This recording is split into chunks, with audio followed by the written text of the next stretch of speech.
All right, hello everyone, and welcome to our latest ALTA Insights webinar. I'm Jeremy Yohe, ALTA's Vice President of Communications, and today we've got a great presentation lined up to dig in and provide some strategies to help you and your team grow your business despite a tightening and changing market. Before starting, those who have participated before know I have the obligatory housekeeping items to work through real quick. All of our webinars are recorded. You'll get an email with a link to the recording tomorrow, and you can always access all of our webinar recordings at alta.org/webinars. That's alta.org/webinars. Unfortunately, you can't go there right now. Our website's been down, so hopefully we'll get it up here soon. In the meantime, you can also download a handout of today's presentation from the go to webinar window. Anytime you have a question, please submit them in the questions box. We'll try and hold some time at the end for a Q&A. And I do need to thank SoftPro for sponsoring today's webinar. And before introducing today's speaker, we have a short message from SoftPro. So here we go.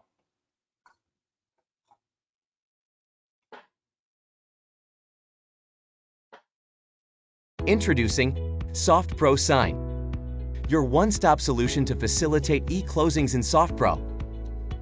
With SoftPro Sign, all parties involved in a real estate transaction can securely sign and/or notarize documents online. You can easily send out documents for e-signatures from within SoftPro 360, saving you time and costs associated with a traditional paper closing. Your customers will receive an alert letting them know they have new documents to sign. Once signed, documents are automatically returned to your SoftPro 360 queue. For remote online notarization closings, your notary can meet virtually with the signer and perform a credential analysis to ensure a secure signing. E-signing and remote online notarization have never been easier or more secure. Learn more at www.softprocorp.com/sign. All right, well, thank you, SoftPro, offering digital closings, remote online notarization. Definitely an additional service that might, prove beneficial to your customers and maybe help grow your business. Timely, maybe a different avenue, but we'll dig into some other strategies here today, making the transition here to give our speaker control here. We're fortunate to have Dr. Cynthia McGovern, more widely known as Dr. Cindy. Cindy is the founder of Orange Leaf Consulting, a firm specializing in helping title agents, attorneys, underwriters grow their business. She's the author of the new book, Sell Yourself: How to Create, Live, and Sell a Powerful Personal Brand. Cindy is also the author of the Wall Street Journal bestseller, Every Job is a Sales Job: How to Use the Art of Selling to Win at Work. So with that, Cindy, I'll turn the conversation over to you, and you can help us grow our business. I am excited to do just that. Thank you so much, Jeremy, for having me today. I want to thank the ALTA family for inviting me to do this webinar with you, and thank you to SoftPro for sponsoring. And today we are absolutely going to talk about getting a bigger piece of a smaller pie. Ladies and gentlemen, it's grow time. And I really do believe that. If you've seen me speak before, even if you haven't, I believe that there's opportunity, not obstacles, when the market changes. And so what I want to invite everyone to do on today's webinar, and even if you're watching this recording later, is take down some notes as we go through this. You've got a handout in there that's kind of a reference deck for you. But more importantly, what I want you to think of is today as kind of your strategic planning session for Q4 and 2023. And I'm going to give you a lot of coaching today. So it's not just a presentation, it's really coaching and ideas that you can take back and, quite frankly, implement right now, literally right now. So a little bit of background. I'm with Orange Leaf Consulting. I started a company at the end of 2008, started opening in 2009 to help title companies grow their business. Now, if you stop and think about that, you're like, you're a crazy lady because you quit your job to help companies that had no money. But I really do believe there's opportunity when things shift, because if we're facing the reality, A lot of the competition is snoozing. They're asleep at the wheel. They're pulling back. They're not really being kind of innovative in this moment. So thinking about it like this, do you want a bucket of sand, put your head in, or do you want a gas pedal? You that have joined us on the webinar today, you are looking for that gas pedal, and I'm going to give it to you. So we're going to talk about quite a few things. And the first thing is we're going to talk about its grow time and the things that you can do to implement right away. And then I'm going to talk about using your team's personal brands. And slightly different topic that I don't hear a ton right now in our industry because we focus so much on the company brand, right? Our company's reputation. But I think there's a bit of an untapped resource for you all to tap into going into this changing market. And then we're going to talk about how to inspire your team. And I'm not talking about woo-woo pom-poms. I'm talking about things to give them to make them feel more in control of their day, more in control of their desk, more in control of their book of business, and more in control of the destiny of the company. So let's jump right in here. So I believe it is grow time. And y'all know I love an acronym. So here it is. Gratitude. Gratitude is key. And we're going to talk about how that plays into your growth opportunities in today's market. Then we're going to talk about refocusing. Refocus is job one right now. And we'll talk a lot about how things shifted in the last few years. But I also know things shifted in the last few months.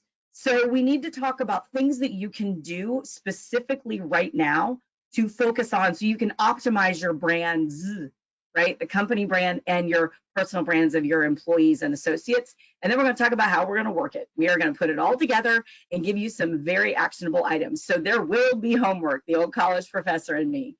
So I am a big fan of this song. I'm still standing better than I ever did, looking like a true survivor, feeling like a little kid, and I will not sing to you, don't worry.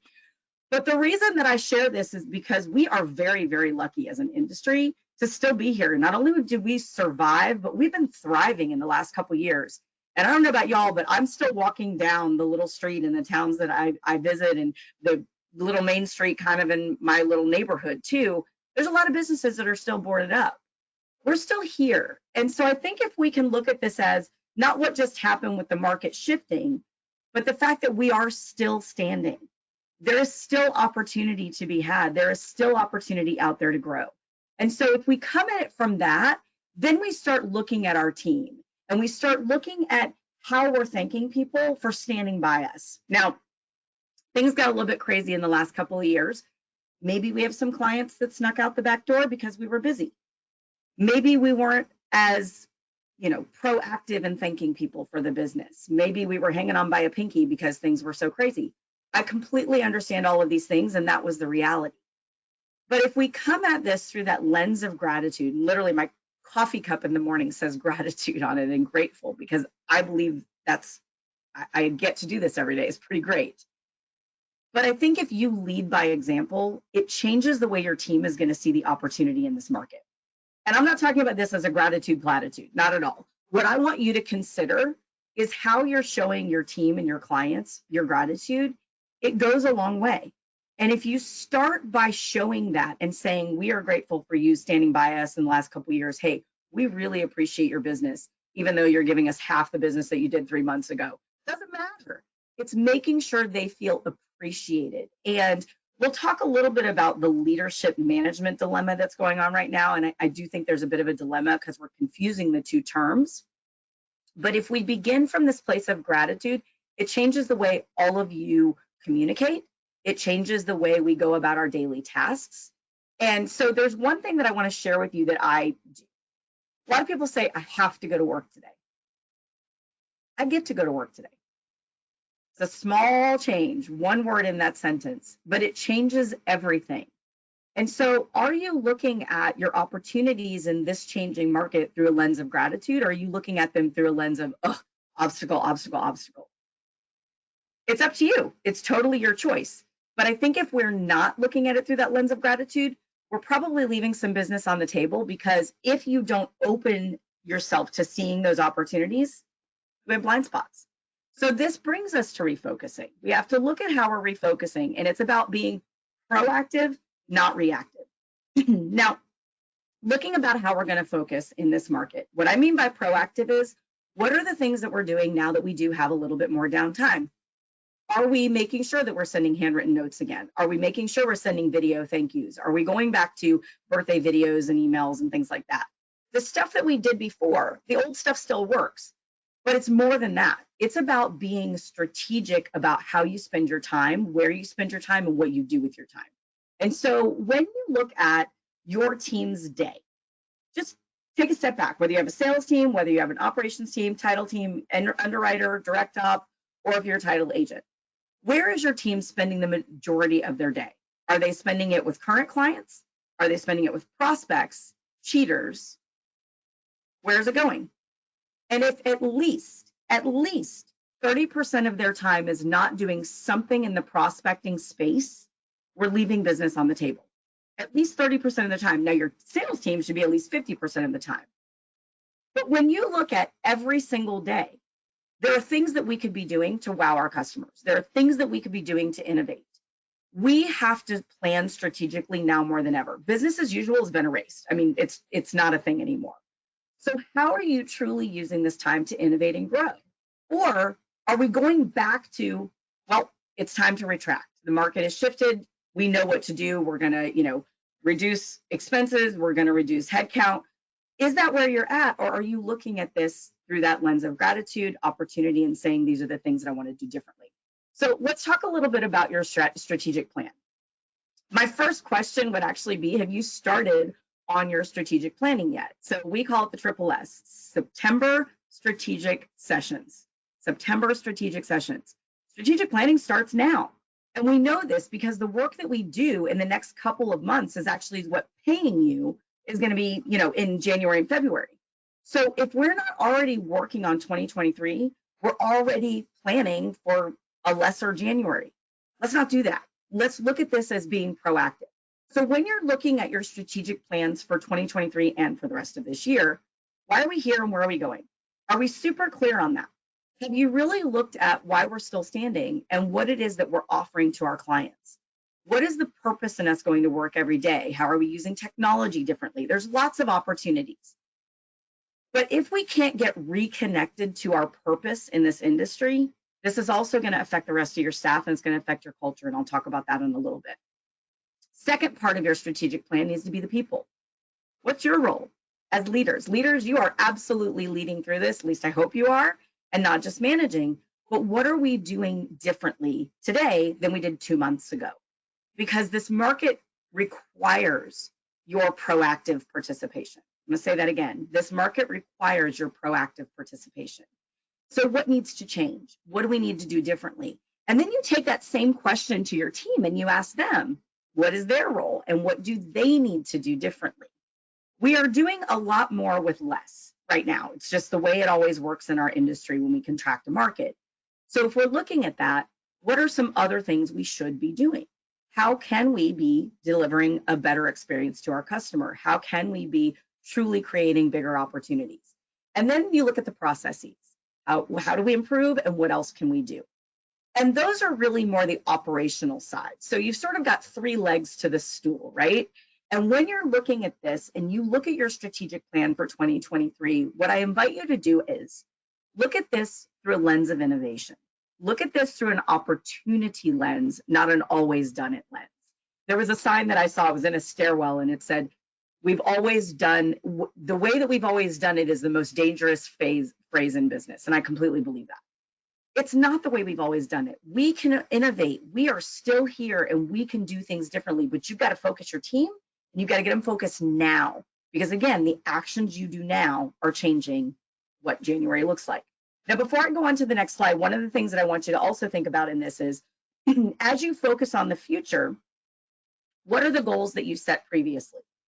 And how did you measure them? Because those goals also may change in this market. So when you focus on the future, you look at where, who do you want to be at the end of 2022? Now, you notice I said who, not what, not where. Who do we want to be at the end of 2022? How do we want to be known in this market? Do we want to be known as the company that innovates and the company that is embracing change and is helping our clients in this market? Or do we want to be known as the company that always does layoffs, always retracts spending, and always just kind of puts our head down? No, we want to be known. This is your company brand. Show your clients how you're going to impact their business so that it impacts yours. And then how about at the end of 2023? What do we want to look like? Who do we want to be known as? You're creating and crafting your brand as a company and as an individual. And so we must lead our teams through this market. They need your leadership, they need your innovation, and they need your motivation. So, question for you: what are you doing to grow market share right now? And if an immediate action item does not come to mind, I'm going to be blunt today, ladies and gentlemen, the answer is nothing. If we are doing the same things we did last week, then we're probably not being as innovative as we could be. So refocusing on what are some of those things we're doing to grow market share. We've got to set those new goals. It's a different day and age, ladies and gentlemen, and I truly believe it's activity and result. We need a bigger slice of a smaller pie. Pumpkin pie time's right around the corner. Every job is a sales job and every call is a sales call. You've heard me say this before. So let's talk about what some of those things are. When I say activity and result, there's two things there, and you must measure both. So the first thing is, what are the activities that you are doing to bring more business in the door? For example, is your escrow team actually asking for another deal before they get off the phone with every current client? If they're not, we're leaving business on the table. Is your processing team making sure that they are delivering an amazing experience to the non-directing agent during the transaction so that at the end, they can either tee it up to send to the sales team to follow up with that non-directing agent, or that processor, escrow officer, LPO, or attorney at the end of it could say, hey, so-and-so, really loved working with you. Would you like to send business to me? If we're not, business left on the table. So that's an activity. The result then is what business will come in from that. And asking is just one of the easiest things in the world to do, but it's hard for most people because they don't see that as part of their job. So going back to that strategic planning, maybe that's something you spend time doing right now, is helping your entire team to embrace that and recognize that to service, and I said that word, our customers better, we need to be proactive about anticipating their needs and inviting them to work with us. So quick story. We have a client that was going through our academy, and they had 5 people in an office, and they spent 15 minutes making calls to cheaters. That's all it is. 15 minutes, 5 people, they each made 5 calls. They got 3 more deals in 15 minutes. 3. These are processors and escrow officers, not salespeople, ladies and gentlemen, although I would argue that they are salespeople. But if you look at that, 15 minutes brought in 3 new deals, where would those deals have gone? I think we assume they would have gone to us because these people work with us. But remember, these were cheaters. These are people that we know that have a second title company that they use, or maybe even a third. We can't leave it to chance. We have to make sure we're being proactive.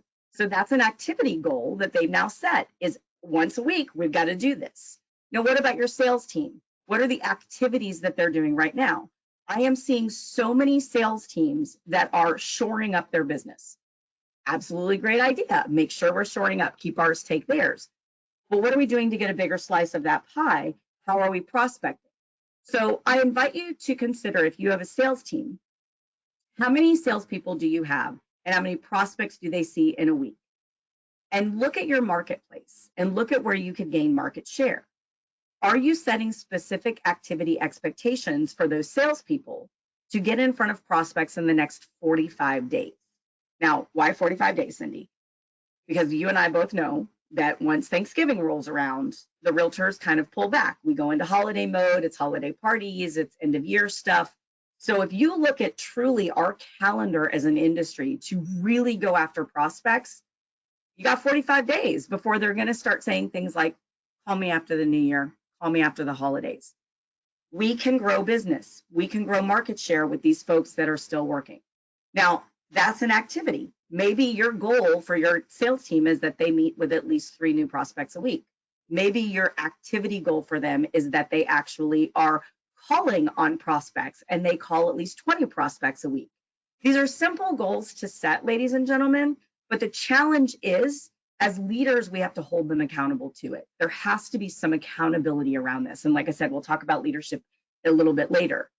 But if we're not recognizing that these are the types of activities we should be doing right now, we are not going to grow market share. We're leaving it up to chance. Now, I think we also have to recognize that our teams are a little bit tired. And if I did a show of hands, and I won't ask for it, but if I did a show of hands, I totally understand that folks get a little bit tired of the last couple of years. You know, needs and trends have changed.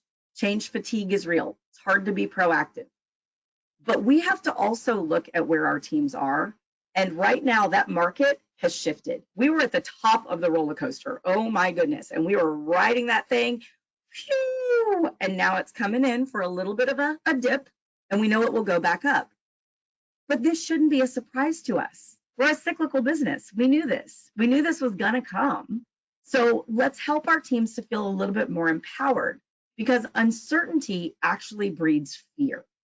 And so if we're not communicating with our teams right now, if we're not sharing with them the things that they could be doing and should be doing, and we want them to be doing, so they feel more like they're in the driver's seat, that's also leaving business on the table. And it's a little bit scarier because our teams might feel that they're going to be victims in this change. We already know companies that are doing layoffs. I've heard it, and we have clients that we've seen do it. So whenever that starts happening and there's a lead domino in this industry, it starts a bit of a chain reaction, and our teams see it, and we don't want them to be afraid. So give them things they can do to create job security, to create an opportunity to keep growing that business. But it's up to you to help them do it. And here's another piece that I see leaders struggle with is we assume they see that because you talk about it in a meeting. We assume, we say, oh, well, you know, find ways that you can do this or find ways that you can do that. They don't really know what that means. So the more specific you can be in coaching them and helping them to see the things that they could do, the better they're going to feel, the more empowered they're going to feel. But again, we have to do this as leaders. Now, one quick message about your sales team. Sales teams are a little bit burnt out right now too, simply because they've probably been trying to get in front of realtors and lenders, and maybe they're being successful, maybe it's a little bit more challenging. What I'm hearing is in the last month or so, it's been a little bit more challenging. They're getting ones that are like, I'm not really ready to talk. I don't have as much business. I don't have much to do. So we need to change the focus of how we're reaching out to those people as well. So we've got to make ourselves really valuable to our clients and to our prospects. And we have to find ways to make them successful in this market. So here's another pop quiz for you. What are you doing right now to help your clients to grow their business? What are the specific things that your team is doing? Now, okay, a lunch and learn. That's great. So teach me how to, read a title commitment. Tell me about the contract to close. Those are great. But if I'm a real estate agent or if I'm a lender, how does that actually help me grow my business? Because I know everybody on this call today has a lot of tools and resources.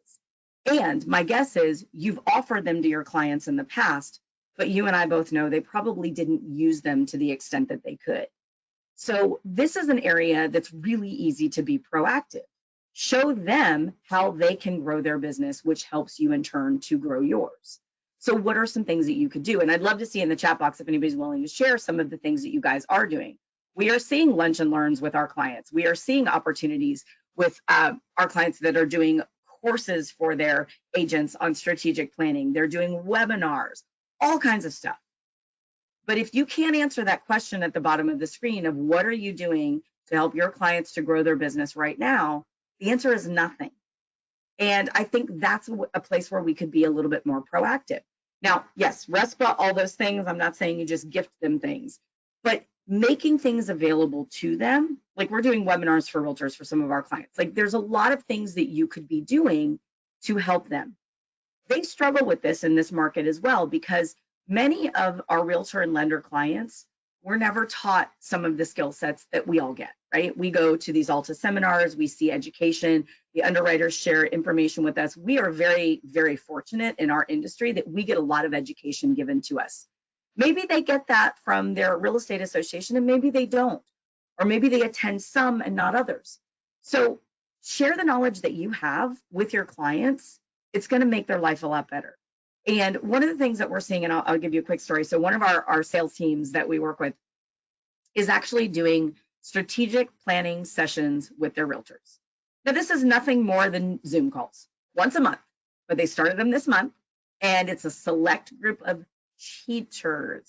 Now, hear that. not their top clients, it's the cheaters. Because if I'm going to have my sales team spend time, I want to make sure we get a good ROI. Now, yes, we want to keep ours, take theirs, but those cheaters are the ones that we can move the needle with much faster because we already know they have business that's going somewhere else. So sales team is doing these Zoom calls. That's all it is. Once a month Zoom. They had the realtors do a little pre-work, believe it or not, and they're just having conversation. And that's all it is. It's conversation once a month. September, October, November, December is the last one.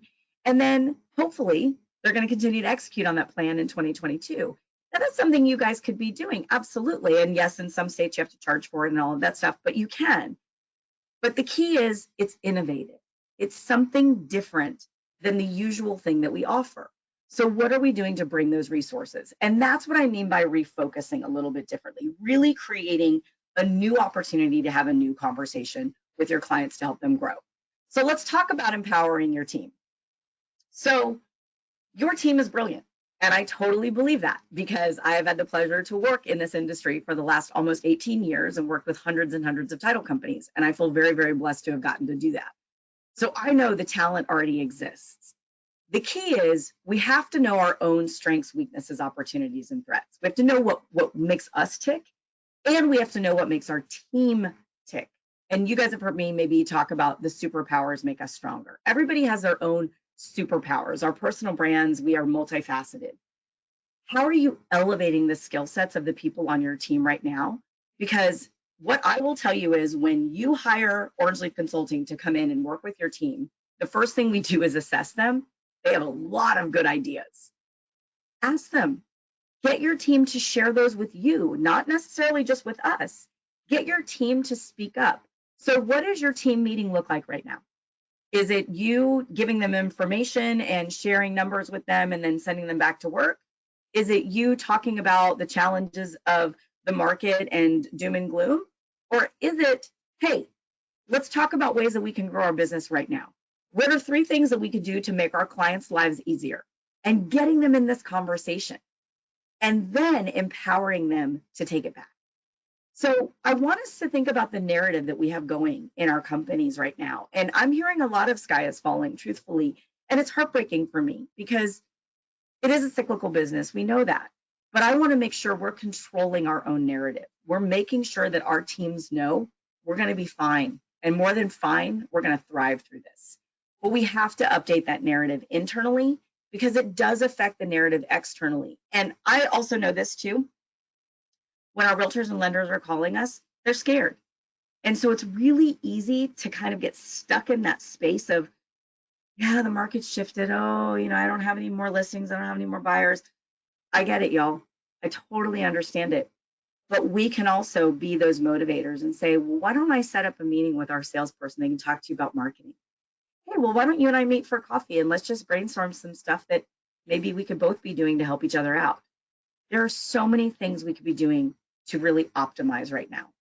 So let's talk about optimizing your organizational brand, your personal brand, and how that's going to help you stand out.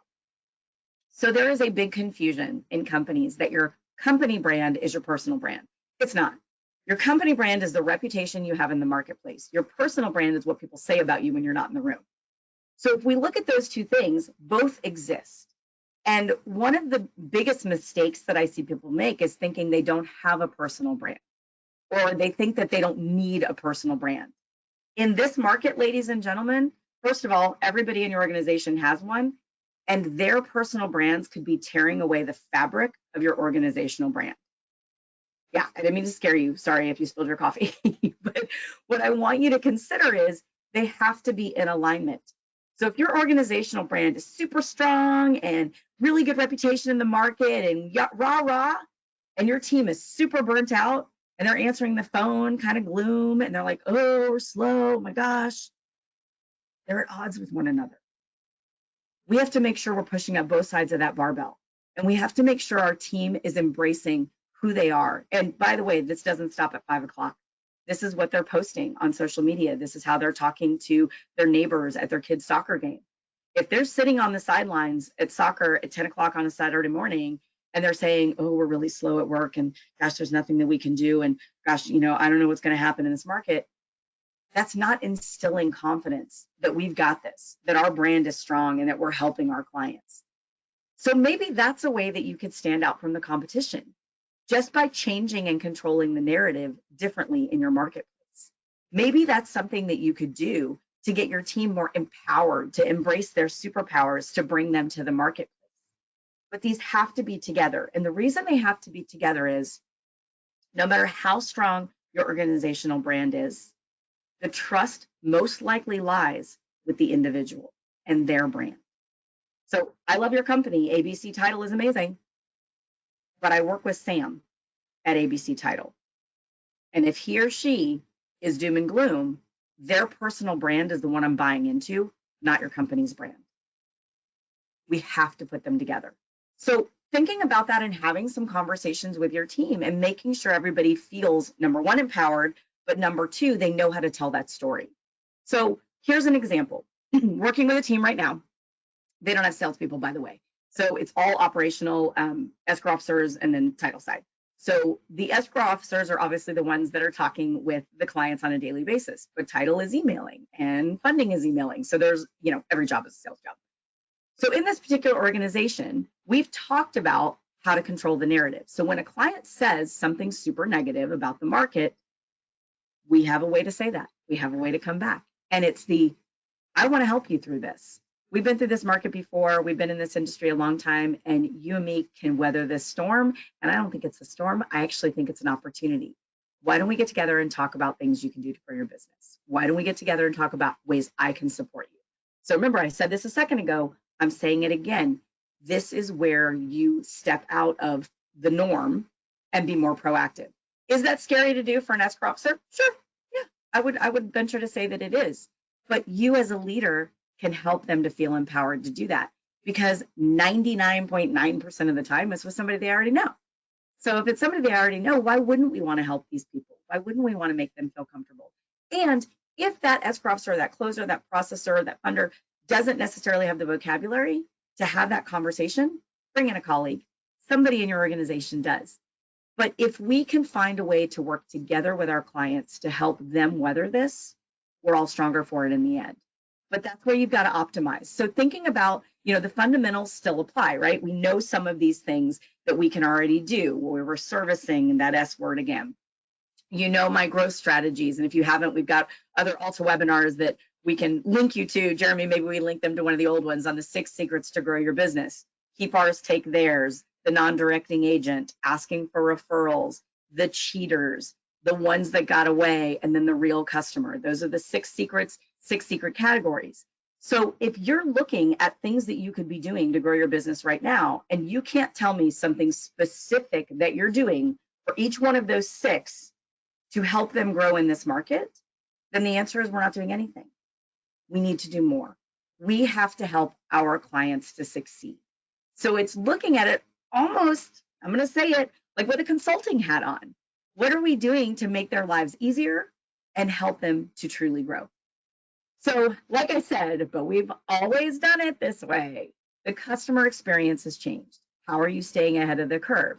We've got to innovate, communicate, motivate, and then we're going to celebrate. But you've got to lead your people through this. So there are tons of technological resources that we have to stay ahead of the curve. We've got AI in this industry. We have so many things that we can offer to our customers to make their life easier. That's one area though, only one area.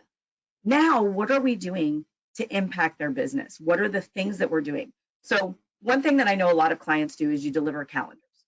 Deliver calendars is great. I love a calendar. I keep an electronic calendar, but I am still very much a to-do list girl. I love paper and pen. When you're delivering those, what is the conversation about how they're filling their first 90 days of next year? When you're delivering those, what about scheduling with them when you're going to be seeing them again? Why not go ahead and put those on the calendar now? Tiny thing, but it's proactive versus reactive. We've got to lead our people. These are not things that we can expect them to do on their own, but there is huge opportunity here. So when we talk about being leader versus boss, proactive doesn't just happen and we need to lead by example. So I want to talk about leading versus managing. I really believe that managing is the process. That's the stuff that you do. And by the way, all of our clients, I'm so impressed because everybody is managing So the bottom line right now, and you should be, you're looking at expenses, you're looking at productivity, but what are we measuring each day? If you're managing the process, we've gotten as efficient as possible. How are you managing cash flow? How are you managing profitability? How are you doing those things? But the leadership side is really how you're going to work it. This is how you're going to grow in this market, is by inspiring your people. And it starts with leading by example. So it's not just asking your teams to be going and having coffee with clients. It's not just asking your teams to ask for business. It's you making calls. Another story, president of a title company that we work with. And they had a lot of kind of business walk out the door, truthfully, and that's okay, you know, things happen. And so we came in and we started asking where it went and why it left. They couldn't quite figure it out. And I said, okay, for every deal that closes this month, the president himself is going to make a call. You're going to call every single one of those clients, and you're going to thank them for their business, and you're going to get some feedback from them. And you're going to hear what we're doing right, and you're going to hear what we're doing wrong. And then we're going to take that back to the team, and we're going to have a conversation about what we need to change. In doing this, there were about 40, I think there were 42 deals they did that month. So he called every single one of them. By the way, he got 2 extra orders from it, which is kind of funny because I had him asking for business. But aside from doing that, he got really good information about communication that had fallen off. He got really good information about things other title companies were doing that we weren't doing. And guess what? We got to change that. But if he hadn't opened the door to that dialogue, we would have never known.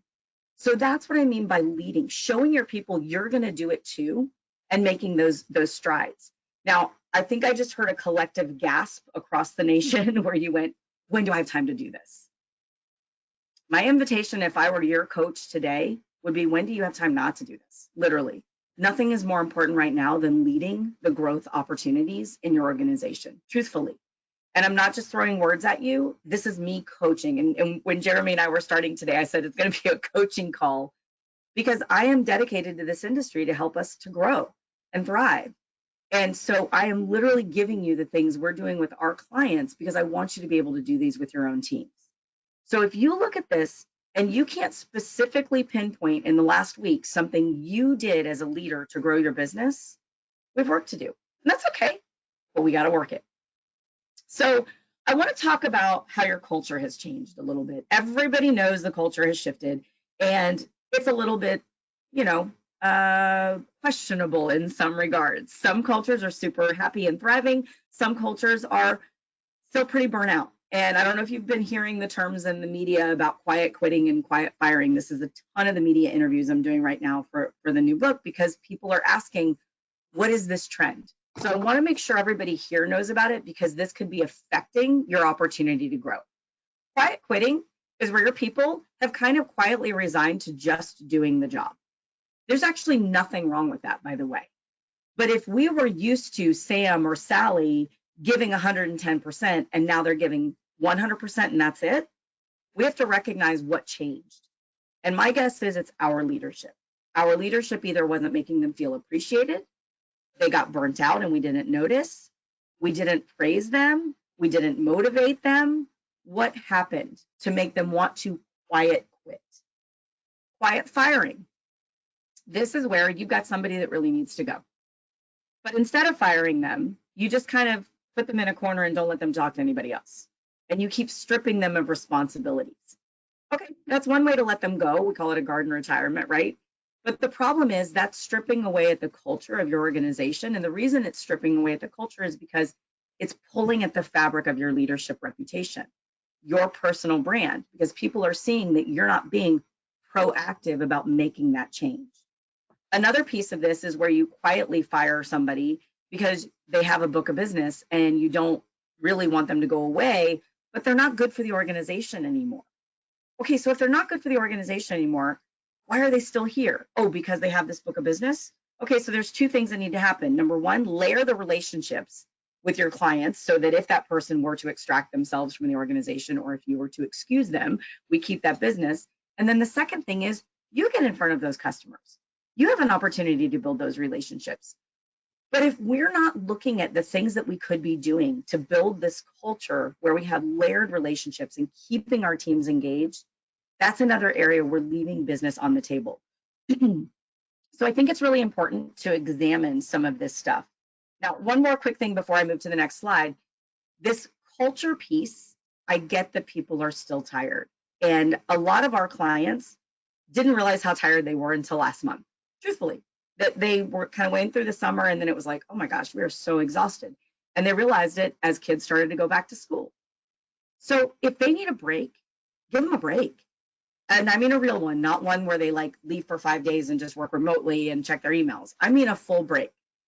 Everybody needs rest, including you. And if you haven't taken that break, if you haven't given yourself rest, no matter what you tell your people about taking their PTO, they're watching you. They're seeing that you're not doing it. So also looking at how you're engaging your team and how you're telling them versus what you're doing with them and for them, all of these things go into the fabric of your culture. And here's the thing, I can't grow the business if I'm tired. Truth be told, I need sleep too. So making sure your people are well rested. So there is an art and science to actually growing and coaching and leading. And coaching is a little different now because we may need to coach the whole person versus just the employee. And what I mean by that is that whole person has stuff going on outside of work. Now, I know that every leader on this call today, you know your people, you know what makes them tick. But let's focus on the value proposition of what's in it for them. And let's start with we. What can we do together? What can we do as a team? Begin with us, begin with the entire team of how we are supporting this person. You've got somebody that's quietly quitting, literally that they're like, I'm done, I'm coming in, I'm gonna, check the box, I'm gonna punch my time clock, I'm gonna be done. Okay, that's a little bit scary to me, but what can we do to support that person so they don't feel like that's their only option? What happened that they didn't want to give more? Something. So we need to look at that. And we have to set those specific goals, set the specific action items, and we have to track it. Because if we don't give them something to do to put them back in the driver's seat, we're allowing them to just sit there. So another piece is you've got to measure the results. Something didn't work, change it. Review it and edit the plan and know what your biggest strength is, which is actually your people. Now, I know we throw that term around. We say our people are our biggest asset. They are. And if I were coaching you today, which I am kind of on this webinar, I invite you to examine how you're coaching your people and making them stronger right now. And the way to do that is make them all brand ambassadors for your organization, using your team's personal brand. So think about it like this. What are the 5 words you want your clients to use to describe you or your company? Really, just think about that. This is a good exercise to do with your team. And then your company brand is absolutely different than the personal brand of your team members. And we talked about that. So if you know that, okay, we know these 2 things, then how do we get our teams engaged differently so that they are full brand ambassadors? There's an organization that came to us randomly, not in our industry, strangely enough, in technology. And they asked me to do a revenue kickoff event for them. So I did it and I spoke virtually to the whole company. And they're going through a brand change. They went through a name change. And then they asked me to come back and speak to every single employee about their own personal brand and how they were living the brand as the brand name changed. Now think about that. That's a heck of an investment. 1,700 people in this company, international. If they're doing that to invest in their people, what are you doing to invest in your 25, 30, 300, 3,000 people? How are you helping them through this to make sure that every single person is a strong brand ambassador? They may need a little coaching from you, and you can do that. I'm giving you all the things to do today. But think about how you carry yourself and the way that you react to others, the way you dress, the way you speak. All of these things go into your personal brand as the leader. And as the leader, everybody's watching you. So if we're living this as a brand ambassador and we are living the proactive life of we are going to grow, we are going to make an opportunity today to steal some market share, because I really do believe this is your moment to do so, whether you're an underwriter, a title agent, a vendor in this industry, this is your chance to put your foot on the gas pedal or a bucket of sand. You got the gas pedal because you're on this webinar today. You know there are things you can do differently. So let's empower every single person within our organization so that they know how to tell our story, control the narrative in that market, and you're truly the innovative company that is helping your clients to succeed. Your leadership legacy is being written right now. Truly, right now, your leadership legacy is being written. Anybody can be a good leader when the business is good. It's when the business shifts is your chance to shine. And I really do believe that. And so I invite each of you to embrace that inner salesperson and start living this leadership legacy today that I know you can do and I know you want to do, and many of you are, but being even more proactive in this market, because the more we can do now, the better things are going to be on the back end. So let's figure out how we can inspire our team. And there's a couple of things I want you to do. I want you to innovate. I want you to motivate. I want you to differentiate. I want you to communicate. And I want you to celebrate.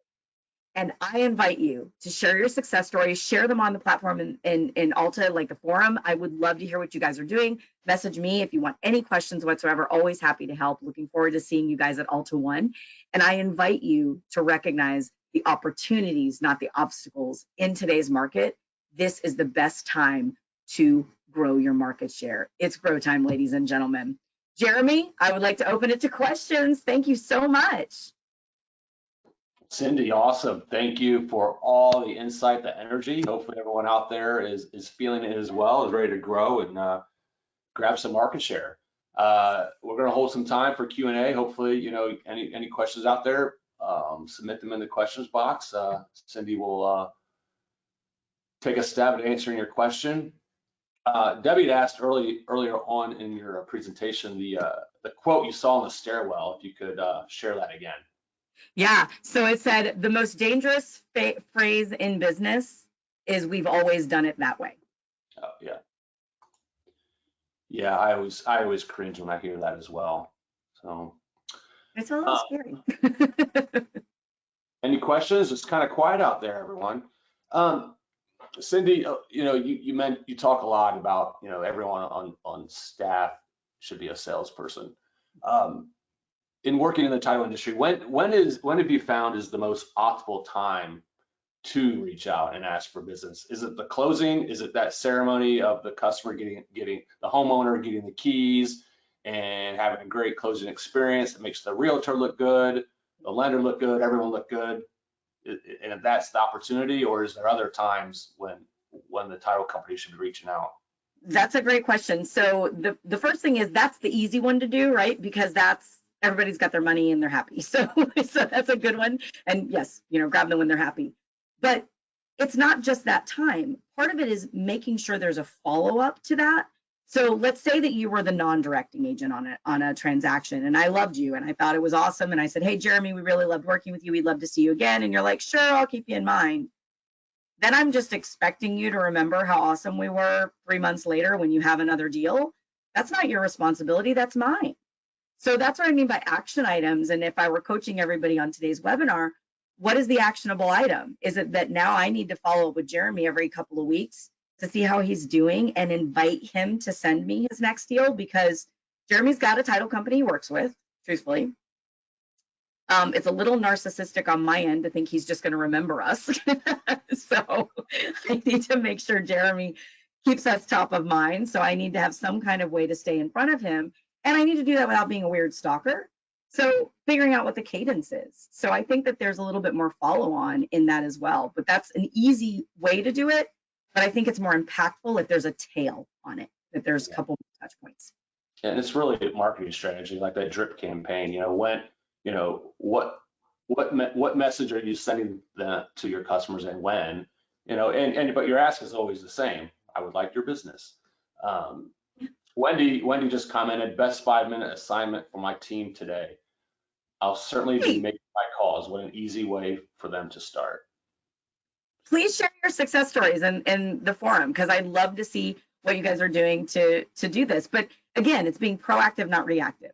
It's a simple, easy thing, but how often do we think of doing that? A good question from Bella. You know, so your realtor customer, you know, they have an affiliated business. How do you compete for that business, and then instead of them sending it to their in-house title company? So we work with title companies that are in JVs, and then we've sold against them. So I can speak from both sides of the house. But the thing that I would tell you is what we hear from those agents that are in the JV. So I'm talking about the realtors that are in the JV. They tell us in our market research that the first thing that goes is service. Because get a little lazy, right? It's like, oh, I don't have to market as proactively. I don't need to be as, I keep candy on my desk so they walk by, but they're not being as proactive as they used to be because there's a little bit of an expectation that it's just going to come to you. So it's good to steal market share from those folks, and especially in a market like now, because the agents aren't in the office, they're not walking by and seeing those folks. So there's a good chance that you can get them out to coffee or have a conversation with them on the phone. So that's one way. But I would encourage you to look at who you're targeting. If you're targeting the brand new agents, first of all, they don't have a lot of business.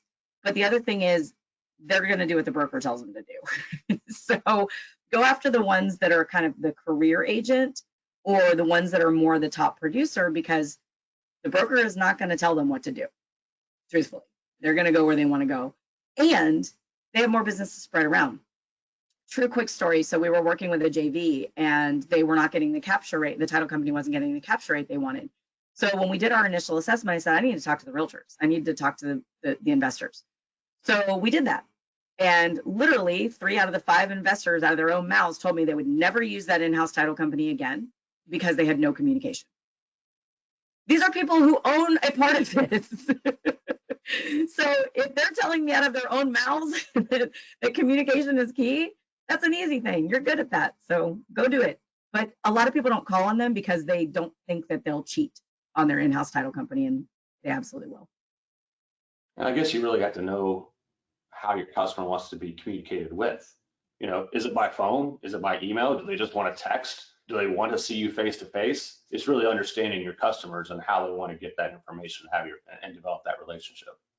And that's a proactive thing that we could be doing right now too. That's another thing that some of our clients are doing, where they're just updating contact information and finding out how people want to be communicated with. So that's an easy thing that your escrow team can do and say, hey, we're just updating our communication strategies, want to make sure we're still serving you. Are you still good with emails, or do you want us to be texting you? Mm-hmm. And some say, well, I don't want to ask that because then they might change. Yeah, but they've already changed their mind anyways. Why wouldn't we want to know? Yeah. Ellen sent in a comment, and she said that this is more of a strategy, and this is what she's doing. She follows up after there's an issue, whether it's been resolved or worked on, and that's an easy way to ask for another deal. Yeah, I mean, especially if we've resolved something, which is like every day, right? So why not follow up and show them a little love?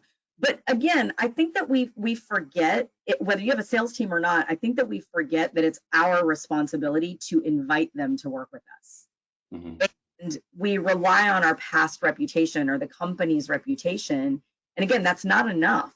The company brand, personal brand dilemma is really relevant right now. So empower your people, because if I worked with Jeremy at Brand X, Jeremy's the one I want to hear with, not somebody else. So I want to talk to Jeremy, have Jeremy call me. Mm-hmm. And I loved highlighting, what the title industry does every day to solve those issues. Often, we don't celebrate what we do. A lot of times it's a little self-centered, but at the end of the day, it's to help the deal get done. And if you aren't correcting any title issues or other things that might prevent the deal from closing, they don't know about it. So, celebrate it, talk about it, explain how it, what you did helps them. There's a lot of discussion out in the market about alternative products, in lieu of title insurance. And this is an opportunity to talk about what you do in this space, own your space, and highlight, what you're doing on a daily basis to keep deals moving along, and then providing that protection after they purchase the home to remove any risk. So it's a great opportunity to showcase what you do and what the product provides. And that is another way to be proactive. It's just educating them on, hey, we pulled a rabbit out of the hat, threw a ring of fire for you on this one, and it was awful and messy, but let me tell you how we did it. Because again, part of our fault in the industry, if I'm placing blame, and I'll put myself in here too, is we make it look really, really easy. So, when you let them know, hey, this one was a little bit hairy, it shows them the value that we provide to them each and every day. Yeah, and that could be the extreme, of the title issues you're resolving, but also you've highlighted many simple things that people can do. You know, I see a lot of times on websites for title companies, customer service. You know, that's a tough differentiator. But you actually I don't like the term. You actually have to execute on it though. So Yeah. I think, you know, I often think in our normal lives, customer service, it's kind of almost a dying dinosaur in a way though, because two recent examples, just not title industry related, but the experience you have, you know, when you go in to do something, Amazon returns, and Whole Foods, normally it's quite seamless and easy, but this weekend it was just a clunk. This person was not in the right job, you know, and go over to the counter at Whole Foods. Well, Amazon has nothing to do with them. They don't have nothing to do with the hiring, but the perception is that it's theirs, and it's leaving a black mark on Whole Foods in this situation, because this person should not be handling customers. Meanwhile, on the flip side, at a restaurant out of town for a family thing, it was at 10:30 at night. It was a steakhouse. You figure, you know, the server's kind of going to be tired. It was about a half hour before closing. This guy was on point. It was like he just started his shift. He was energetic. He was helpful. The cook delivered, and I'm picky about steaks. This steak was fantastic at 10:45 at night, and I will remember this restaurant though, because right before closing they were still delivering. So, and you're going to be a brand ambassador for them, but those are perfect examples of how the personal brand of the employee just affected your experience and whether you'll go back and whether you'll do that again. I mean, now you're going to go to the UPS store instead of Whole Foods because you don't want to deal with them. So yeah, right. So it's those little touch points though that, you know, make a big difference. So. They do, and we can do more in our industry, and that's the thing that we're working on with so many of our clients right now is empower your people and have conversation, because believe it or not, some of your associates, some of your employees don't know they're allowed to go above and beyond. They don't think it's their job to make an outbound call and say, hey, Jeremy, are you working on anything? They just don't think about it because it's not something we've ever put in their job description, or maybe, you know, had a conversation. So making sure they're truly empowered to live their best personal brands, and it's gonna, I mean, it will literally pay tenfold, but it's amazing. It's just about being a tiny bit more proactive than the competition. All right. Well, hopefully people get off this webinar and start growing, making calls, empowering their employees to you know, take a chance, make an ask, get some business. Just a reminder, if you missed parts of today's webinar, think others in your office would benefit from listening, a recording of the presentation will be available on ALTA's website, alta.org/webinars. Again, you also get an email with a link to the recording tomorrow. I do need to thank SoftPro once again for sponsoring today's webinar. Cindy, thank you again for taking your time, sharing your expertise. Hopefully we'll see you and others on the presentation today in San Diego at ALTA One next month. I can't believe it's already middle of September. Cindy, with that, again, thank you for joining us today. Thank you so much for having me. And ladies and gentlemen, it's grow time. Let's hear those success stories at ALTA One. That's right. All right. Take care, everyone. Goodbye.